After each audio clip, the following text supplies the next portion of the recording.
Good evening and welcome to Ox Sports Unleashed. Slightly different studio tonight, as hopefully you're watching us in your hot tubs, your jacuzzis, your baths, your sheds, your greenhouses, wherever. But I'm coming to you from my living room, and Kdog's coming from the broom cupboard, ex of BBC. Hey! I don't know if Gordon the Gopher's in the background or not. I don't know. But welcome and thanks for joining us on StreamYard, obviously on YouTube and on Facebook tonight live. So we're on two portals tonight, Kieran, trying to get the word out there about our little show, Ox Sports Unleashed. The show that's trying to bring all the Oxfordshire sports under one roof. And we show you some highlights of football, ice hockey, and we have interviews and really good sporting banter along the way. We have our regular slots as well, with a slightly different Lyon and Ryde. And yeah, I'm quite looking forward to it. It's taken me back to the masked cricketer days. What are you dressed up as today? I can't work it out. Well, just myself. Probably a bit of the Joker, probably, I guess. Suffice to say, but yeah, it takes us back to lockdown, doesn't it, when we were doing this on it really does. It's happy memories of those crazy times when we were both locked in, when we were all locked in, weren't we? And we had all those superstars on our screen, and actually I'd say, Woodsy, that this show has kind of been almost like the offspring, hasn't it, of the masked cricketer in many ways, because obviously we do the this show normally from a very high-tech studio. Is it high-tech? Yeah, we'll say it's high-tech. It's definitely high-tech. It's higher than this. Yeah, slightly. We've got a proper producer, Matt Bowden, and we've got our cameraman, and we've got Laurel and Hardy and Lyon and Ryde, whatever. So, yeah, this is a bit different, but although it's different, we're still going to try and bring you as much sporting coverage as we can from the last 7 days. Quite tough this week because Saturday was a complete and utter wipeout. It was so cold everywhere. Even all the rugby was off, and I've never known all the rugby to go, because rugby players, they're a little bit tougher and a bit harder. But no, it was a complete wipeout, as was the football in the main. There were one or two local football games that did go ahead. I wouldn't have fancied playing on some of those pitches. I think the tackles would have hurt if you'd landed on the floor. But yeah, so amazingly, we have still got a pretty packed show for you, which is largely because the thaw came in, and we managed to get some football in the week, and we've got some ice hockey. It was indoor ice hockey, wasn't it, Darren? I think it was. I did actually see a really good video on Port Meadow in the height of the freeze last week. And Port Meadow is obviously quite well known to flood or to get standing water. And I actually did see an impromptu ice hockey match on Port Meadow, which was really good to see. Perfectly safe, not like being on the lakes. It's normally only a couple of inches deep, the water, but it was obviously frozen solid. And yeah, lots of people having a lot of fun playing ice hockey out on Port Meadow. It would have been great if Oxford City Stars could have done that last weekend, wouldn't it? If it had been an outdoor ice hockey game, that would have been class. That would have been good. And they might have picked up some good players off the back of that, mightn't they? You never know. Yeah. It could have been a good recruitment process for the Oxford City Stars. Absolutely. For a little bit more on Oxford City Stars a little bit later.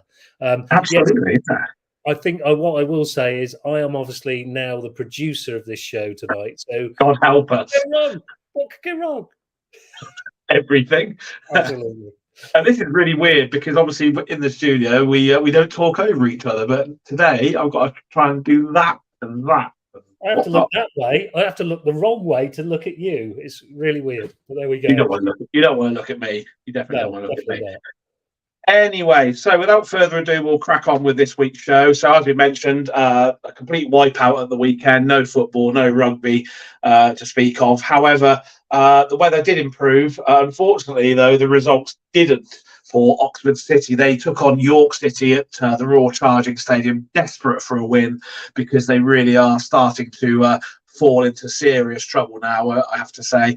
And it was unfortunately another heartbreaking evening for Oxford City. We won't tell you the score here in case you haven't heard the score, but you can assume from what I've just said that it didn't go well for Oxford City.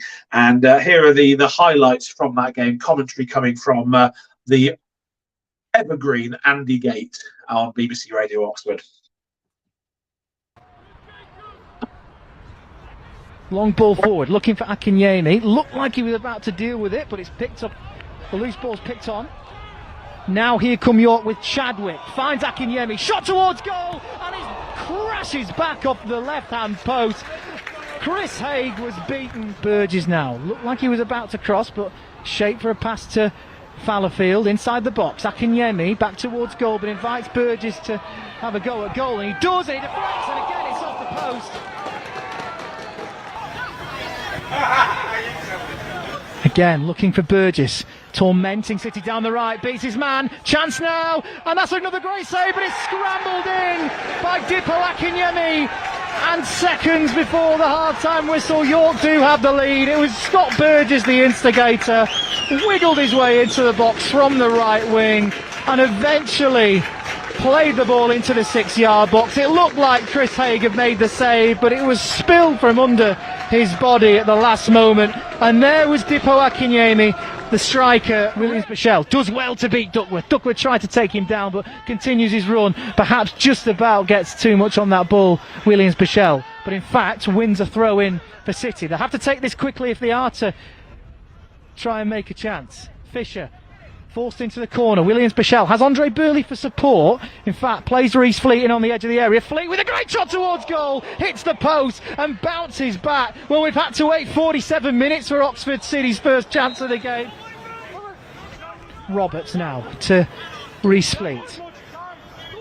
Roberts again to McEachran, who's dropped deep as he's replaced Alex Fisher. Meanwhile, Jacob Roddy, the left wing back, is all the way up on this far side.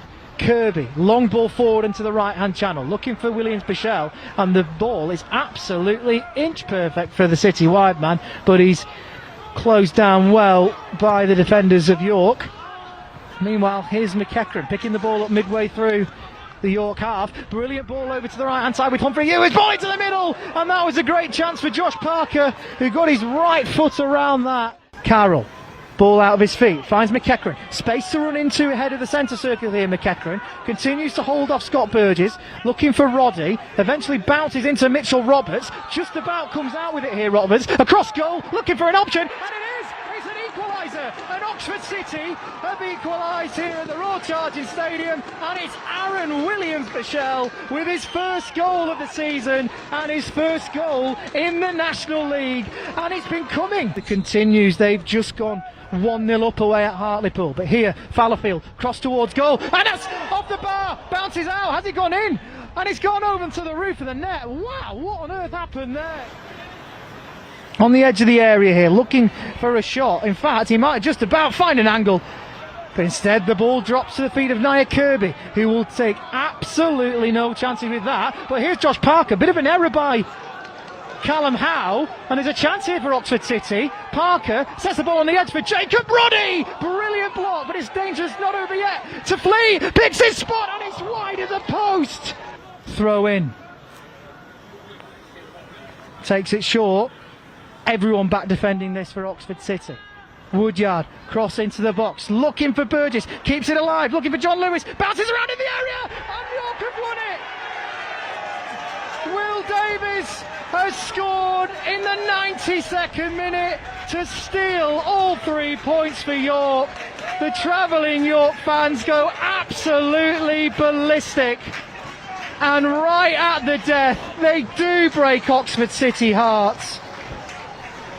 Tough to take for Oxford City, who have done so well to work their way back into this one.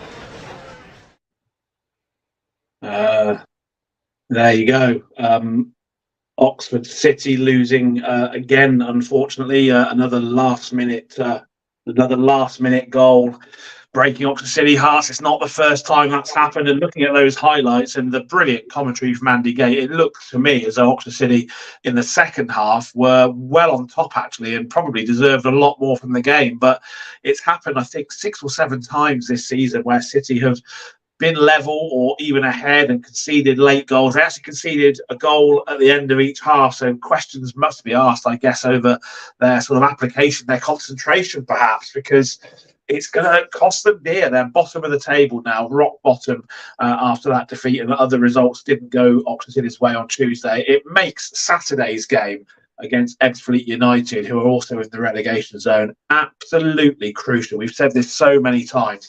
When they went to Ebbsfleet before Christmas, Oxford City produced one of their best performances of the season. They won 4-0 away from home. Absolutely incredible performance against Ebbsfleet. They need something similar again, because the games that they have coming up are all against teams in and around them, before they then have a run of games against sides that are chasing for promotion, including Chesterfield and Bromley, and Southend, who are going up the table. So Saturday is absolutely crucial. They need to stop the rot, because they've just lost too many games like this. And my concern is, I have to say, that it's potentially getting a little bit close to near impossible. But fingers crossed, there's still time. They've got 19 games to go, and hopefully they can pick up enough wins out of those 19 games to turn it around. Yeah, absolutely. I mean, Reece Fleet had a couple of really good chances, didn't he, in that one off the post, and a really good effort towards the back end of that second half as well. So absolutely, all to do, as you say.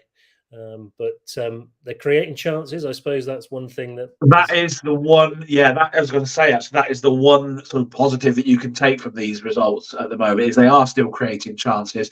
But sometimes when you're down there, and Banbury have found out as well recently, when you're down there, it only takes one chance for the opposition to break your hearts, and that's again what happened.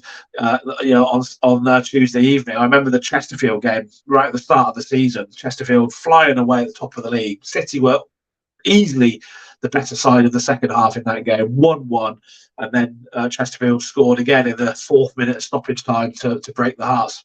Just before we move on, just a reminder to those that are watching, it's a bit unusual today because we're back on StreamYard, but if you are watching, please like and subscribe to our channel. It's really important that you do that. We've got a few people watching this evening, which is great to see, but please like and subscribe and share our channel. We're trying to get the subscribers up. We had a cracking couple of programs before Christmas where we had really good viewers, 200 or 300 viewers on the Christmas special, and we love that every week. So please, if you are watching this, like and subscribe and share, and come back every Thursday, apart from last week, which was a Wednesday.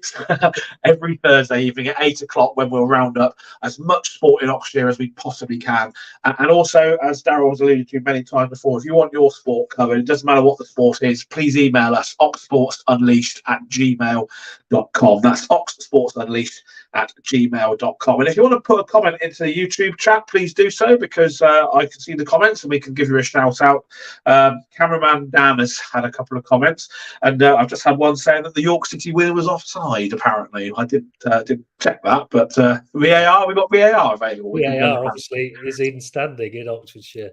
I thought the keeper might have been just shouted a little bit as well. Might have seen the ball at the last moment, so probably didn't help his cause. But somebody's watching from Cedar Hill in Texas, believe it or not, Kdog. So that's quite a first, I think. I'm not quite sure who it is because I can't tell. But welcome from Texas. I hope you're having great fun over there. So we're going probably a little bit warmer, I would have thought. A bit warmer. Probably. Ox Sports Worldwide Unleashed. Perhaps we could do that in the future at some point. Brilliant. Yeah, that was great. Well said, Kdog, about getting the subscribers up. So thanks for that. We'll move swiftly on. Our next piece is our normal regular feature. Normally Lock, Lyon and Ryde, but a certain Lock, we've put him on sabbatical. He's having a well-deserved rest. So we've got instead Laurel and Hardy for you in Lyon and Ryde. Here we are for the weekly roundup of all the sport in Oxfordshire. Welcome to this midweek review of Oxfordshire's football results, as there was a total wipeout of local football fixtures last weekend. So we start with Oxford United's 1-0 home defeat to Barnsley on Tuesday night. And Paul, United's patchy on-pitch performances for promotion continues. It's not good, is it, Paul? No, this is one of the games where you thought United, if they're going for promotion, they need to get something out of this sort of game. And I watched the highlights back, and they had lots of possession, they had a few chances. And I think they had a lot more possession than Barnsley. They seemed to have the ball a lot, and they had quite a number of shots, but they just couldn't seem to score. I think it was one of those games where it wasn't going to happen for them, and they can't keep dropping points at home. And the Oxford United that we remember from the past would always get the points at home to to get them up there, and it was the away form which used to be bad, but just of late it's as you say, the form's been really patchy, and they haven't got the points that we'd expect. So yeah, disappointing result for them, and especially not scoring as well. At home you can almost guarantee United to score a goal, but last night it wasn't to be. Well, the weather was absolutely atrocious, as was Sam Long's luck. He was making his debut after returning from a very lengthy spell out with injury. He knocked in the only goal of this game. Unfortunately, it was the wrong end, and his own goal was followed by a nasty bonk on the bonce, which saw him off and subbed. And then United's injury woes continued as well. Their left back went off injured as well. So United were 1-0 down at the break. They did hit the woodwork, but far too often, as you just said, they were not clinical in front of goal. And that's a very, very poor result in wet and windy weather, Paul. And just to remind us all that back in 2010, Oxford United were playing York City at Wembley in the National League playoff final, beating York 3-1. Alfie Potter, of course, scoring Oxford United's third goal. So roll forward 14 years on Tuesday night. Now, Alfie Potter is in the Oxford City team, I think, that played York City at home at Oxford City. He wasn't playing on Tuesday night, Paul, but I gather when you went to York City, when you played them at their place, the chairman was looking forward to seeing Potter, even though he scored a winning goal against the team. Yeah, that's right, Colin. The chairman spoke to me and said he remembered the game at Wembley 14 years ago, and he remembered when Alfie Potter scored that third goal that made it safe for United, and he had memories of it. And it's one of those names, isn't it, Alfie Potter? It's one of those names that sticks in your mind, and he remembered him all these years, and he was looking forward to seeing Alfie play. But unfortunately, in both games against York City, Alfie hasn't figured. So he never got to see him. He did see Alfie yesterday, actually, and said hello to him, but not actually on the field. All right, so a 2-1 defeat, which sees Oxford City drop to bottom of the league. That's the bad news, Paul. The good news is they had Josh Ashby back in midfield. So they had that fantastic midfield, probably one of the best in any league, of Fleet, McEachran and Ashby back together again. The old gang back in place. Yeah, the first half wasn't really very good. We had lots of possession, but never really dominated in the opposition half. And it was almost like a carbon copy of the game at York, where they just sat back and let us have the ball in our own half. And we didn't create anything the first half, but we never had Ashby or McEachran on. They were both on the bench. And we were 1-0 down at half time. Again, we let a goal in the stoppage time at the end of the first half. We should have been going in 0-0, and we go in 0-1. But we come out the second half. McEachran's on at half time, and suddenly the game's changed. Now, when Zach's on the ball, he does create things for you. And we looked like we were going to score. And then Ashby comes on as a sub, and we've got the Fab Three back on there again. And suddenly we look like the old Oxford City from last season, absolutely dominating the game. And we had a hatful of chances. We got the equaliser, and we should have gone in the lead. We should have been probably 3-1 up going into the last few minutes of the game, but we just didn't take our chances again. We've hit the woodwork. We've missed an open goal. This goalie's made a couple of saves. It wasn't going to go in. And then in the second minute of stoppage time at the other end, Akinyemi, who's a big signing for York City, come from Ayr United in Scotland, he popped up in the box and scored in the last 10 seconds of the game to give York City a win. And it was really disappointing because it looked so promising with the guys back on again. And one thing we will take from the game is, if we can play that well in the second half, again for the rest of the season, we'll have a chance of getting some results. But we keep saying that, don't we? We keep saying, oh, it's an opportunity now to get a win, and we keep letting ourselves down with, I think, 2-1 loss seems to be a regular occurrence for us. Just going down by a late goal. So we need to improve in front of goal, and we need to improve in defence. But it was a positive game, just not a positive result. All right, so Banbury United also lost by the same margin 2-1 at home to Gloucester City. But Didcot's mini revival continues, Paul, as they won 2-1 away at Winchester City, and that takes them off the bottom, which is great relief for Jamie Heapy's side, isn't it, Paul? Yeah, we went to see them a couple of weeks ago when they beat Bracknell, and they look promising. They've got a very young team there that are still developing, and it's good to see that they've managed to get themselves off the bottom. And I think the team will improve as they get used to playing together. So it's good to see Didcot up in that division. It'd be a shame to see them go back down again. So, Jamie, say. How about that? So 2-1 win away on a very cold, windy night in Winchester. And it continues we were just saying, 3 games so far this season, this year. And that's 7 points. So what starts 2024? Yeah. I mean, I'm glad it was on tonight after getting in a bit. But no, you know, just one of them nights, windy, wet, horrible. Pitch played all right, I thought, to be fair. You know, it was heavy in places, but just got on with it, don't you? And our boys rolled their sleeves up. They give me everything as usual. Didn't start great second half, to be honest, when we went behind.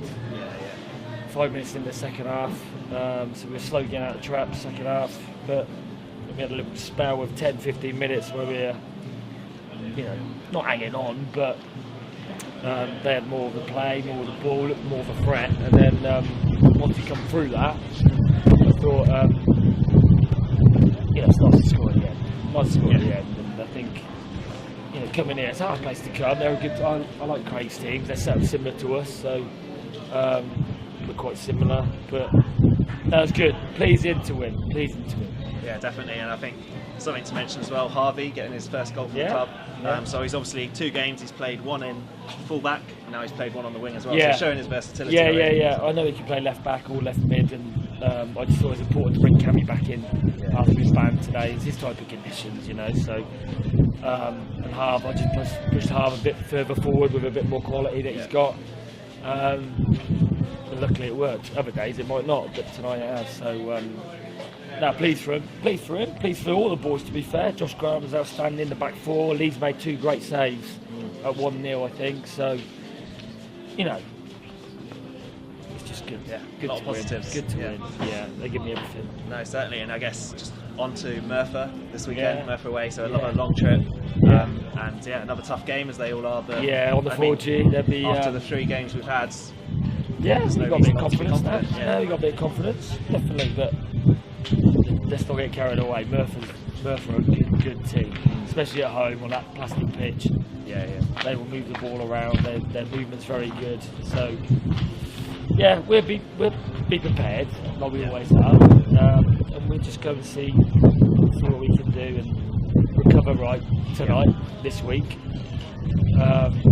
See if we can get a few bodies back and go from there, really. But we're looking forward to it, mate. You know, looking forward to it. So, can I just say to the fans as well for coming tonight? There's a few of them. They come every week, rain, snow, sun, whatever it is, and to come here tonight on a horrible night. You know, travel down after work, and I think there's a fair few here from the club, to be fair. I was impressed, more than I expected. I just want to thank them because it means a lot, and I probably don't say it enough, really. So.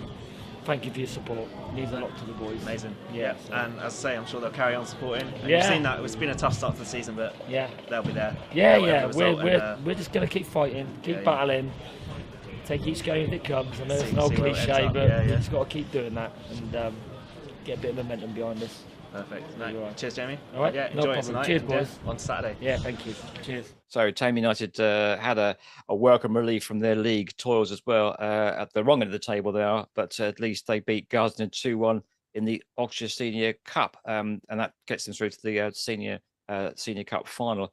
And Paul, there are far bigger competitions, but is the Senior Cup still important? It's one of those competitions that you like playing in it, but it becomes a problem as you become more professional as a club. You know, in past seasons, we've taken great delight at Oxford City, but beating Oxford United in the competition. And it's, you know, Oxford United don't really put a very strong team out. They'll put a couple of their first teamers out and a few of their players coming back from injury and some of the players that are trying to make it into the first team. So we've always taken advantage of that. But last season, Tame took advantage of that against us in the final, where we played some of our squad players and our younger players because we had a National League South playoff game coming up and we didn't want to have any injuries. And I think we will find that again next week. We're due to play Adderbury Park next week in the Senior Cup. That's on Tuesday night at Oxford City. And I think you'll see again that Ross will play some of our development squad in that game, especially because it is Adderbury Park, who are not very high up the pyramid. And Ross will want to win the game because obviously Tuesday's a training night, and if you can actually play a proper match rather than just training, then that's always a good thing. So I think you'll find there'll be a few first teamers in there, but it'll mainly be made up of the fringe players. All right, so those results see Oxford United, I think, down to 6th now, just clinging on to the final promotion position here. And Oxford City, they're now bottom of the National League. Banbury United are still hovering one place above the dreaded drop zone in the National League North. In the Southern League South Premier, Didcot Town have moved off the bottom. And in the next league down, Northley are still top, Kivington 14th, and Tame United just one place into the relegation zone. Right, coming up this weekend then, Oxford United travel to Bristol Rovers. Oxford City host Ebbsfleet. Banbury United are at home to Scarborough. Didcot travel to Merthyr Town. Northley are at Welling Garden City. Killington host Hadley, and Tame are home to Kempston Rovers. That is a very shortened Lock, Lyon and Ryde, because Locke is not here. It's not. We haven't fallen out with him, have we, Paul? I don't think you haven't fallen out with Patrick, have you? No. No, not at all. He's just got other things to do tonight. So a very shortened Lyon and Ryde back to the main studio for much more Ox Sports Unleashed. With an S, Colin. Well done. He did well. He did well there. I tell you what, he did pretty well. I don't know which one was which. Don't know who was Laurel and who was Hardy. I'll let the viewers make their own bets of that. Yeah, nice that you managed to get a really good amount of coverage in there, actually, considering there was nothing on last weekend. So, yeah, and as he alluded to there, Colin alluded to Banbury United. We can't really move on without mentioning Banbury United. They lost again on Tuesday at home to Gloucester City. The nadir, really, if I'm honest, for Banbury. They've won just twice at home since October 2022, so that's 15 months, and they've lost. They've won only twice at home in all that time. No highlights from the game available, but to be honest with you, I watched it on the live stream for BBC Radio Oxford, and trust me, there were no highlights. It was a shocking game of football. Two quite poor sides, I have to say. I don't want to be too controversial, but Gloucester City, that was their first away win of the season as well. So it really does sum up just how poor it was. And very sadly today, we've learned that Banbury have decided to part company with manager Mark Jones. Mark Jones, who came into the club in the summer with in my view, Darryl, an absolutely thankless, near impossible task, a mass exodus of players when Andy Wing left to Solihull, and Mark Jones was left with just the goalkeeper Jack Harding and midfielder Simeon May. He had to build an entire squad, and at step 2, to do that and to produce a side that's actually been relatively competitive. You know, they're outside the relegation zone. They've got 3 or 4 games in hand. So actually, in my personal opinion, I think Mark Jones did a fantastic job there. And it's really sad that the club decided that it's time to part ways. I kind of understand it, given the position that they're in. But my personal view is perhaps just a little bit too early to make that decision, but they must move on and they must make the right decision to try and keep the club in that league, because I know that the chairman Ronnie Johnson is desperate for Banbury United to stay in step 2. They worked so hard to get there. The heady days of Andy Wing and winning the Southern League Central by a country mile, 35 points or something, just 2 years ago. They worked so hard to get there. And similar to Oxford City, if Banbury go down, then I think it'll be very, very hard, nigh on impossible to go back up. So I do get the decision, but yeah, all the same, very, very sad news that Mark Jones has parted company. He will be back. I know he will be back because he's a very, very good manager. He's a really good guy. You've alluded to that on social media today, Darryl. What a fantastic guy he is, and he really is. And I just personally would like to wish Mark all the best, because some club somewhere will snap him up. And Mark, you did your best in near impossible circumstances. So they move on, and they have Scarborough Athletic at home on Saturday. That's a tough one. Scarborough chasing the playoff places at the moment, and they're now managerless, Banbury United. I'm wondering who might come in. There's a couple of names that have been thrown in the mix. 2 ex-Brackley managers, Kevin Wilkin, Roger Johnson. I'm sure that Banbury United fans will welcome either of those with open arms if they come down the road from the A421 down the road to Banbury. Kevin Wilson, another former player actually, who is very, very well known. He's been mentioned as well. Chris Allen's been mentioned as well as a potential. So there's lots of options there for Banbury, but I think they need to get to the decision pretty quickly because we are in the sharp end of the season now. And although they are above that drop zone with games in hand, you've got to win them to make the most of it. So let's hope that Banbury can move on quickly and get the right man in for the job until the end of the season.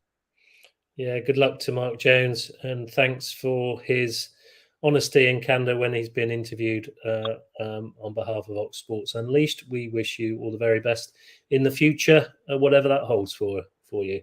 So good luck to Mark, one of the good guys. Definitely, absolutely. I think that takes us quite swiftly on to our next highlight.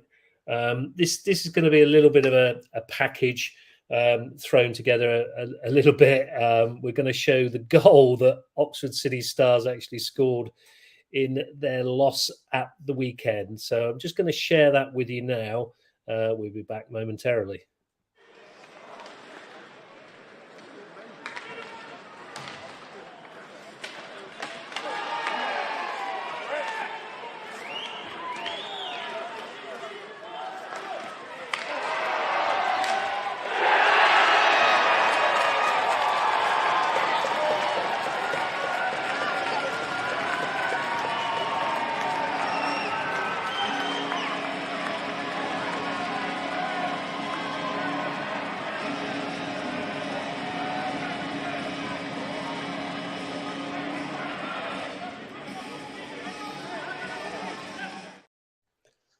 There you go. That was a 9-1 defeat for Oxford City Stars against the Slough Jets. Bradley Hind pitcher with the goal for Oxford City Stars.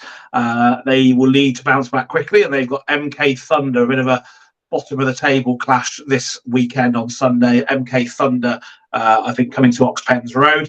And Woodsy, you have a little bit more information, a bit more news from the ice hockey, which is really exciting news for another local star. Yeah, it is. What I'm going to do first is I'm going to show you this young person's montage that we've got. This is the netminder for Oxford City Stars in Kayla Poole. And I'll come back with some information on this certain individual in a moment.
There we go. That was Kayla Poole. Actually, I think the netminder, you see, you're getting the terminology right for the ice hockey now.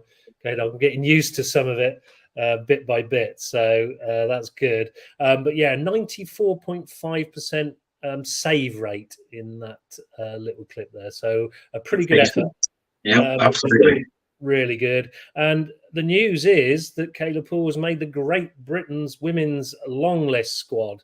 Quite a hefty squad, I think about 35 players there, but you can see she's one of 4 netminders in that squad. And again, another great story, isn't it, from Oxfordshire hierarchy of ice hockey, making it into another Great Britain squad. It's amazing that we still keep getting these people representing our country, Kdog, don't we?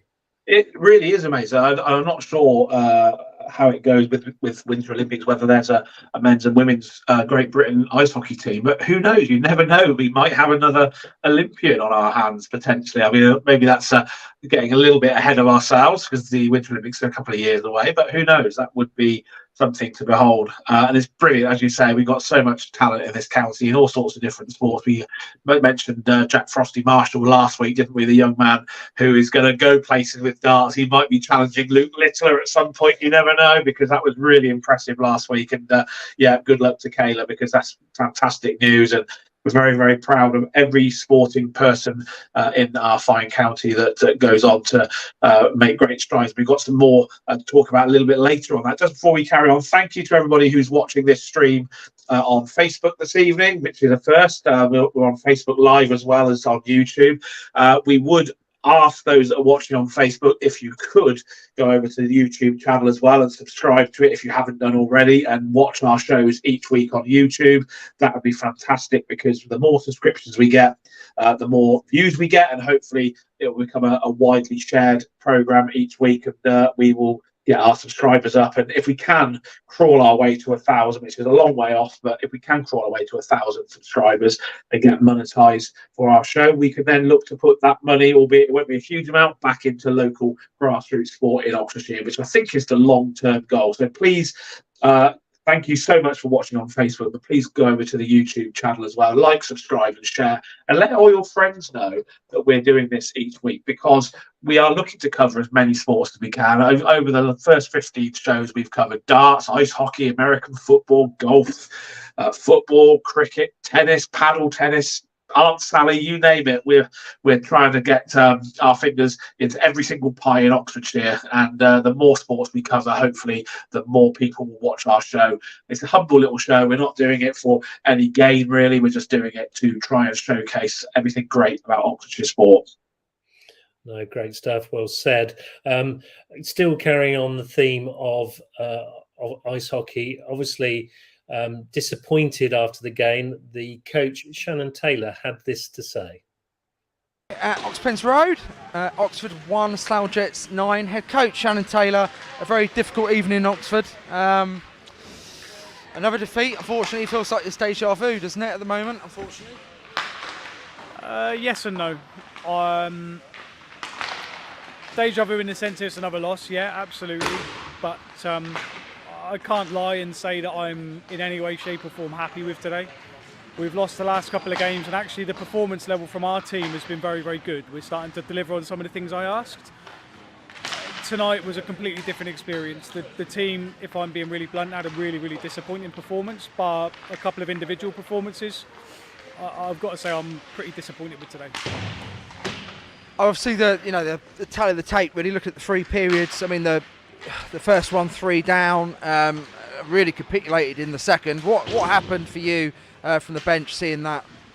Yeah, I think it just came down to a lack of effort, if I'm being totally honest. I think there were 1 or 2 small errors. You know, if you look at the first period, we probably could have been 3-2, 3-3 maybe if a couple of goals go our way, and it's a completely different game. The second period was just a really, really disappointing performance. Very, very lack of effort, lackadaisical. You know, and disappointing for me is that Joe Dolling got a first start for the club, and I don't think the players performed in any way, shape or form. We made the change and we brought Kayla in, and Kayla did a fantastic job. But the change wasn't a reflection of Joe Dolling's performance at all. It was a reflection of the fact that our players didn't support him and give him the opportunity to earn a win. So yeah, disappointing. Fair take, coach. So what has been said there in the changing room after the game from yourself? We need to have a long, hard think. I asked every single one of our players to apologise to Dolly for letting him down with their level of performance. We've obviously made sure we've given a big pat on the back for Kayla for her performance. And then it's just about coming into Wednesday, and the players need to expect to work. You know, they've not put a performance in today. They've not worked hard enough. So we'll go into Wednesday's practice where we'll really put the effort in, put some legs to work. and we'll readdress a couple of the things that we've had some challenges with today. Cool. Right, let's wrap this up on a high, because it was a high point this Sunday in Oxford, and for Oxford hockey, and even for British hockey potentially in the women's game. Kayla Poole came on for 20 minutes of the third. We look back at the records. We think it's been quite some time since a female goalie has played at this level, Coach. First of all, what was the thought process of putting her in for a whole 20 minutes? And then looking back at the percentages for saves, she I think averaged 94.11. It's an incredible save percentage. Yep. How was that for you? Yeah, so thought process, to be blunt, Kayla was on the bench because she's good enough to be on the bench. I wouldn't have a player on my bench if they weren't good enough to be there. So she was there by merit.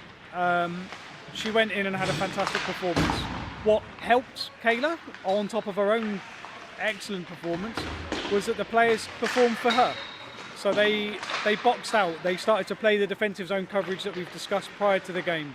They supported her when the puck was close, and they stopped the 2-3 rebound shots happening for her. So not only did Kayla have a very good performance herself, but actually our players then decided to show up and perform for her as well. So it was a good performance from Kayla, but the team decided to show up in the third period and work for her as well, which was nice to see. Good point. Now, obviously next week, back at home on Sunday, Milton Keynes Thunder, a very, very important game for both teams. Both teams have to win it. Yep. Simple as that, right? Yeah, absolutely. And look, let's not beat around the bush. Milton Keynes have had a very tough year, much the same as we have. If we turn up with anything less than 100% effort, we will get turned over. Milton Keynes are not as bad as I think people think they are. Every single one of our players are going to need to show up and perform at the level that we expect for that to be a performance that we're going to get something out of. So yeah, I'm looking forward to next week. We'll put a few things right in practice Wednesday. We'll come into next weekend and we'll come away with 2 points, I hope. Thanks, Coach. Thank you. You're on mute, Mr. Woods. I knew something would go wrong tonight. Some of these clips you put on and you're not muted, and some you are. It's quite. We don't just throw it together. Oh yes, we do. Yeah, I was just saying, Shannon Taylor there. Always honest, always a good interview. Actually, I think, and obviously the good thing is he's in our studio next week for a live interview. So join us next Thursday at about 8:20, 8:25. We'll be interviewing Shannon Taylor on all things Oxford City Saints, and also Stars even, and also all things ice hockey. So we'll be looking forward to bringing Shannon into your living rooms next week. Yeah, and hopefully, Darryl, hopefully off the back of a really good win against the MK Thunder, which would be really good if Stars can pick up the points on Sunday. Fingers crossed. Again, MK Thunder, another great name to have playing against. Face off 6:15 normally, I think. Yeah. So get yourself along to Oxbens Road and the Oxford Ice Ring. So it will be quite a tough game, but hopefully Oxford City Stars can bring some points back, and that's an important game for them at the end of the day. So we'll be rooting for them, and we must get along there one Sunday, Kdog, because it will be, I'm sure, very entertaining. Absolutely, yeah. I mean, you just have to look at the crowds, don't you? I mean, you know, they're struggling a little bit in the league, but the crowds and the noise that they make, it's fantastic. Great atmosphere, and it looks like quite a young crowd. We'll certainly bring the average age of the crowd up if we go along to watch, Darryl, but they do seem to enjoy themselves. And yeah, kudos again to Kayla Poole, because as Shannon pointed out there, she was an absolute star for the Stars on Sunday, and she's definitely somebody worth keeping tabs on over the coming weeks, months and years, because she's clearly got a bit of talent there. Absolutely well said. Right, there weren't many goals this weekend, and this is a goal of the week that we've been trying to bring to you for about, well, it seems forever, since episode 1 it almost feels like. It was the summer, wasn't it, when he scored this goal? I think it might have been. I think it was one of those ones the tech just wouldn't work, but of course, Woods' own studio. What can he do? He gets it right, and hopefully we can. Oh, so it's our producer's fault, Matt. Then is it? It's Matt's fault. It's blame Matt. Yeah, he's we can blame him. Yeah, we can blame him. He's not here. Yeah, it's not a problem. No,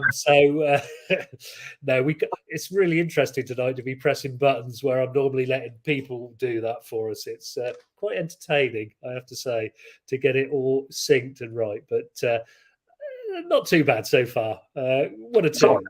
1 or 2. But it's okay. So here we go. We'll show this more than once, but here we go. Here's Tom Costley's 91st minute winner for Tower Hill. Here we go. So it's a free kick from about 30 yards. Here comes the silly celebration.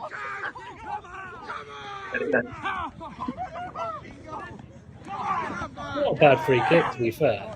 Goalkeeper wasn't really moving very much, but we'll give him credit where it's due there. I think that was against Cassington, wasn't it? In the 4th minute of injury time, just before Christmas. But just looking again at the goalkeeper, he sort of watched it into the net. He sort of shepherded it into the net, if you like. Taxi.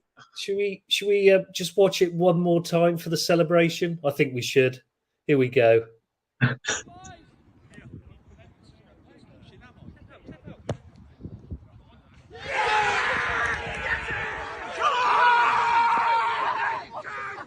Excitable young man, Tom. He didn't swear. So that was good. Unusual. That's unusual for couples. It does look as though the goalkeeper there was just sort of hailing a cab. Yeah.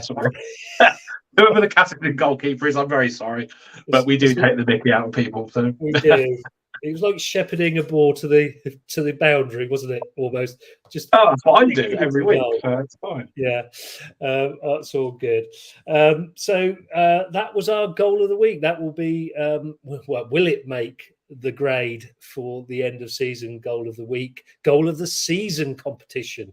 I still have an idea who I think might win that, but I can't possibly comment. But I think we're going to whittle it down to the last 8. I think we said 6 to 8 goals, and then ask you, the viewers, to vote for it. And there will be a prize, and we'll invite whoever the winner is in to the studio to collect the prize live on one of our episodes of Ox Sports Unleashed, and that will probably be the back end of April when we're starting to think about the cricket season and the sunshine and the spring and lovely weather and leather on stump if it's in my case, leather on willow for you, of course. So that's something to look forward to in these cold, windy, miserable, wet times. Absolutely. Obviously, in this last 7 days, we've lost a couple of very big and vibrant characters from the sport of cricket and rugby, actually. Bit of both for a certain individual.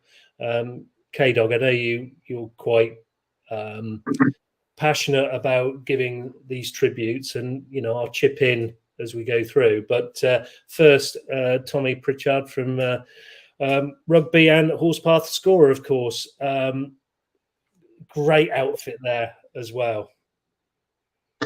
Yeah, Tommy Pritchard. I didn't know him particularly well, but I did speak to him a few times. He was always very dapper at Horsepath games, very, very passionate about Horsepath Cricket Club. And I remember seeing him last in the finals day, actually, last year, and he was in his normal vibrant self, wearing a very snazzy blazer. And I think he sometimes wore a straw boater as well. Really lovely character.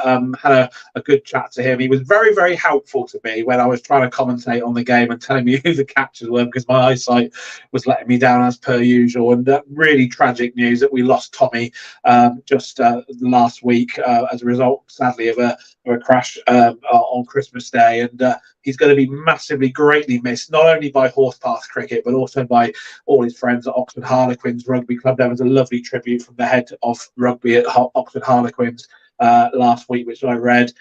Clearly a very well-liked, very well-loved man. And he will be greatly missed. My condolences to everybody connected with both of those clubs, and obviously also to Tommy's family and friends, because it's very tragic news.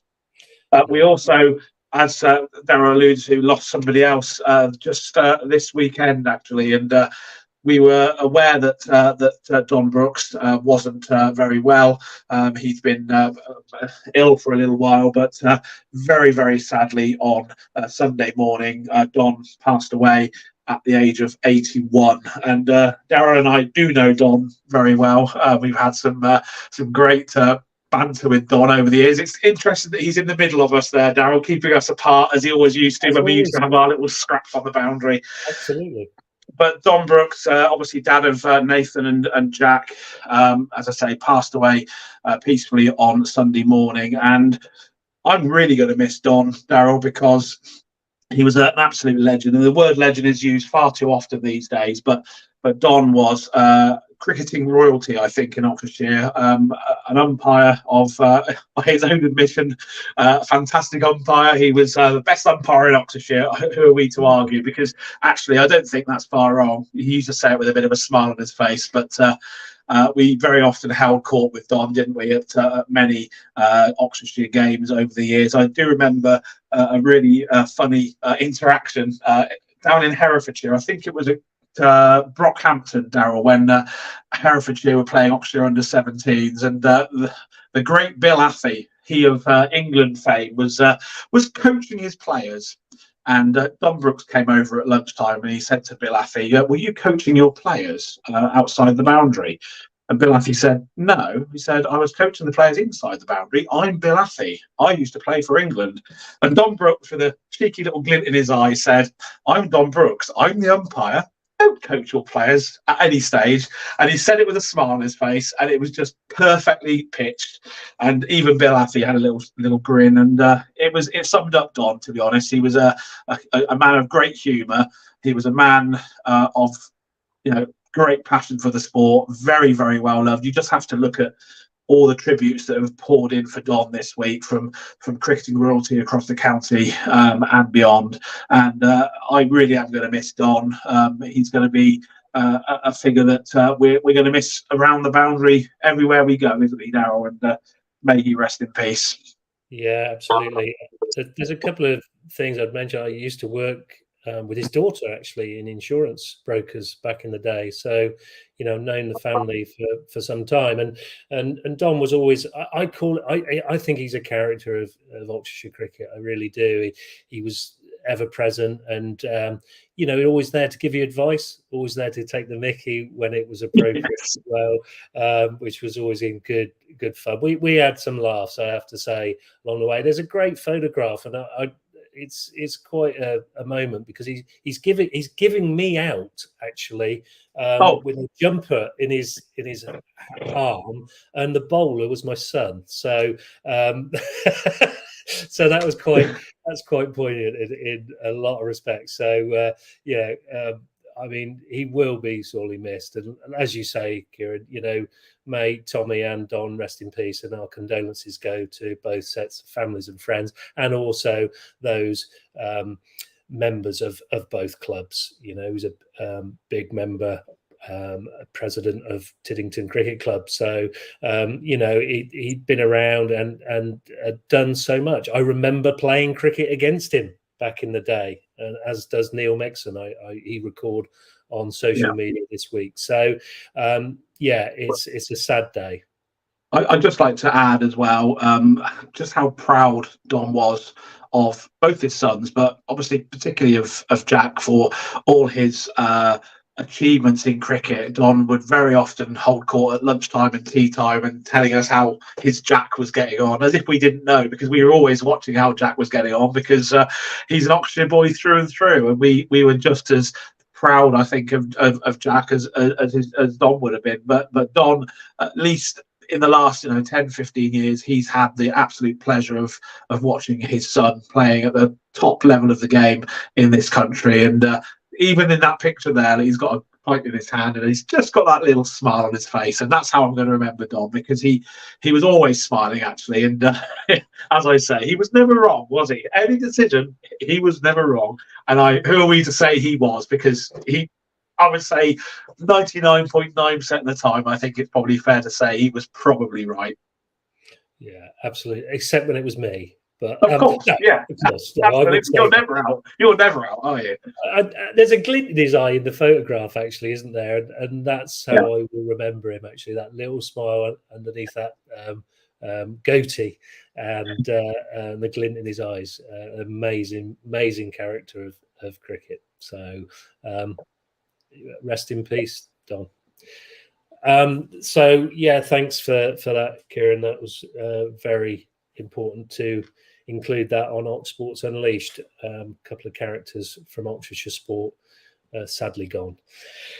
Right, that will now take us into, as we're coming quite close to the end of the programme, our normal results service. So sit back, cup of tea time, probably a minute and a bit. Here's the results of some of the games that were actually played. There were a few in the last 7 days.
Kudos to cameraman Dan there, Daryl, because he got yesterday's result in, which I forgot to put in there. So thank you, Dan. Well done, the cameraman Dan. Yeah, no, brilliant. And there was quite a few results in there, actually, wasn't there? Yeah, there were in the little Parks games where they're bashing around on rock hard pitches. I always find it a bit funny, you know, because some of these pitches, actually, even the council pitches, are actually quite good. And in the middle of summer, when they're having their pre-season friendlies, they're rock hard then as well. I get that sometimes the pitches get rutted in the winter, but is a flat pitch with lots of grass on it that's hard because of a frost, is that any more difficult to play on than a rock hard pitch in the middle of summer? If it's not rutted, I'm not sure, but good to see there were some games. I get the feeling we'll see a lot more games this weekend because the weather looks set pretty fair this weekend, thankfully. I would.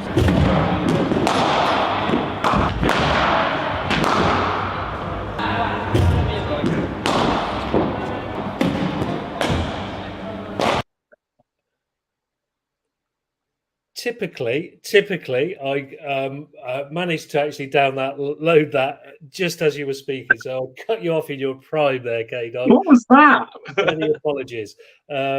You were saying about the results. Sorry, I did cut you off in your prime there. Don't worry. No, I was just saying, hopefully we'll get a lot more results this weekend because the weather's set fair, and fingers crossed we'll see plenty of football, rugby and other action over this coming weekend. Yeah, couple of things we want to mention before we go off air tonight. And the first one is this particular sport, the American football, that we actually showed not that long ago on Ox Sports Unleashed. There's just a little bit of a phrase there from Josh Rowan ahead of the 2024 season. But it's really just to say that the youth train on Saturdays, obviously different age groups between 10 o'clock in the morning and 3 o'clock in the afternoon. And if you want to get involved, please email them at youth@oxfordsaints.com. That's youth@oxfordsaints.com.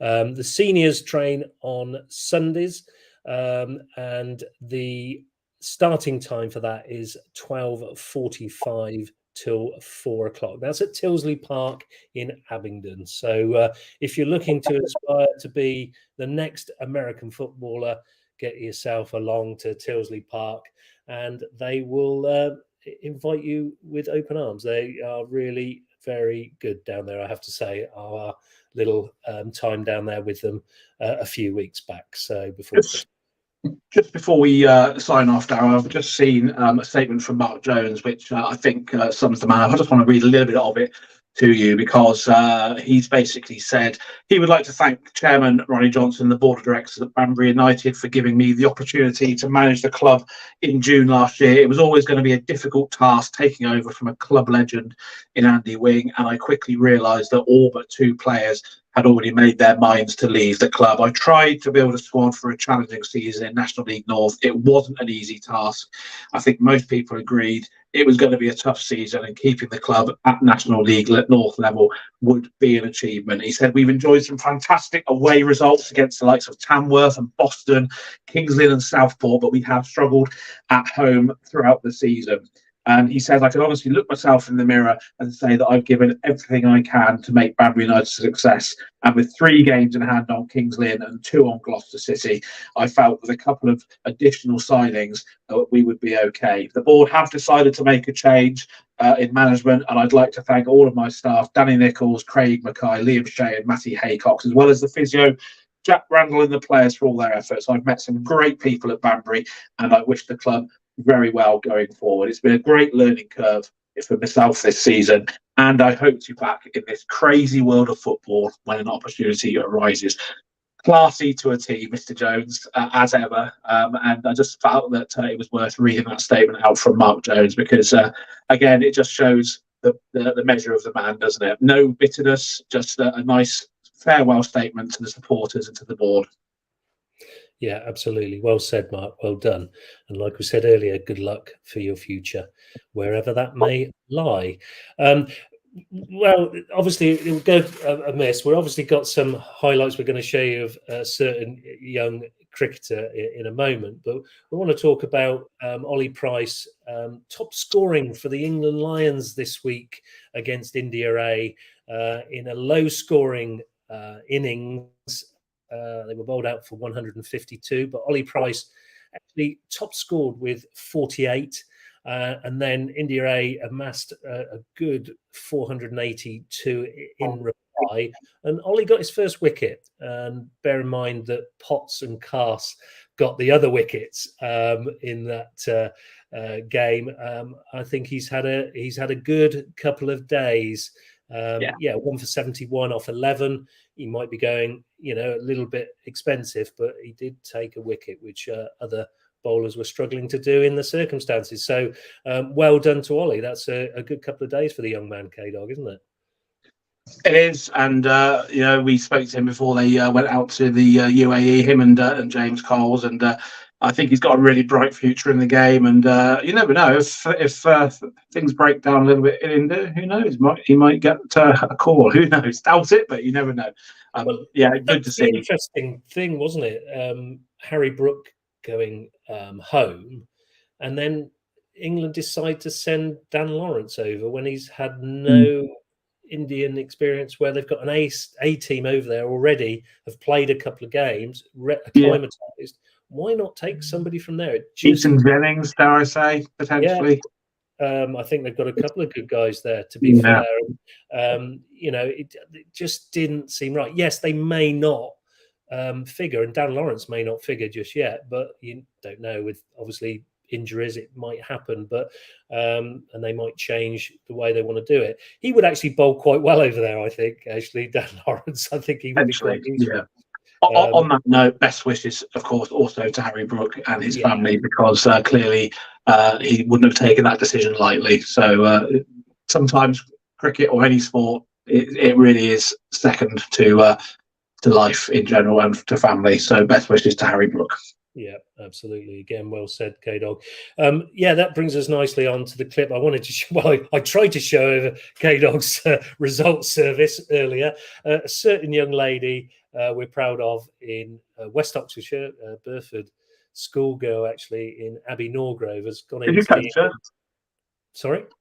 I said, did you coach her? Burford School, you must have done. Only once, actually. She had better things to do, to go down to Southern Vipers at the Aegeus Bowl and get some decent coaches. Proper coaches. So I just want to show you a little bit of her training ahead of the England under-19s here at the Aegeus Bowl, Abbey Norgrove.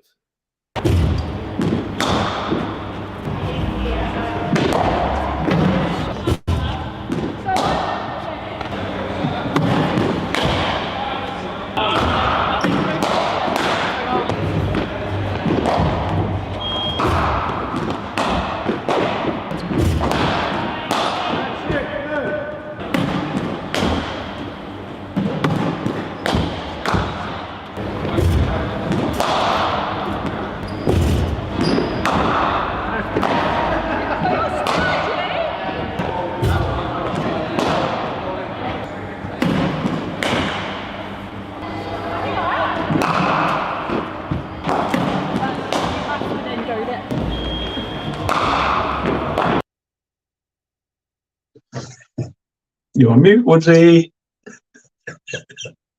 You're on mute. There we go. Abbey Norgrove with me unmuted at not the Aegeus Bowl. Apparently, it's been renamed into something else that Wes, our social media man, has told me, but I can't even pronounce it. Utilita, I think it is. Utilita, is it Utilita Bowl? It sounds horrible, but there you go. Doesn't sound. It's like some. No, I won't mention what it sounds like. But yeah. You can make up your own jokes there, people, I think. But thanks, Wes, for sharing that. And apologies, I got it wrong. I should blame my researcher, me. Oh, you? Yeah. Basically. But we wish all the best to Abby in the England under-19s. And apparently she took an absolutely blinding catch in training today that we'll probably show next week. I think Wes has caught it on camera yet again. So we're hoping to get Abby down or on an online interview at some point in the near future. And it will be good to catch up with Abby and all her plans going forward. Well, on that note, if Wes has caught something on camera, does that mean that Dan might be? No, of course not. Dan's our legend. Just joking, Dan. Because he doesn't cost anything, £2 an hour. £2 an hour. Yeah, that's far too much, I think. We'll have to revise that. But anyway, that just about rounds it up for this week on Oxford. We've done well, an hour and 5 minutes, but there was no sport at the weekend. That's a decent effort. That's because we talk for Britain, basically, or talk for Oxfordshire. Sporting Unleashed, for sure. But yeah, I take you got nothing else to add. I always ask you on StreamYard if you've got anything to add. No, I haven't, other than to say thank you for those that have been watching. I note that as we've come to the very end, there are more people watching on YouTube now than there were at the start, which is good. So if you have watched either on YouTube or on Facebook today, please, as I mentioned a few times, please subscribe to our YouTube channel, the Ox Sports Unleashed YouTube channel. Subscribe, like and share and tell your friends. And if you want to be featured on a future show, please email us oxsportsunleashed@gmail.com. Woodsy. Absolutely. We must get those subscriptions up if we can. Yeah, that was Ox Sports Unleashed for another week. A week that Luke Littner had a desert dream debut, winning the Bahrain Darts Masters against a certain Michael Van Gerwen. So that was Ox Sports Unleashed. We'll see you again next week where we're unleashed some more Ox Sports. It's good night from me. See ya.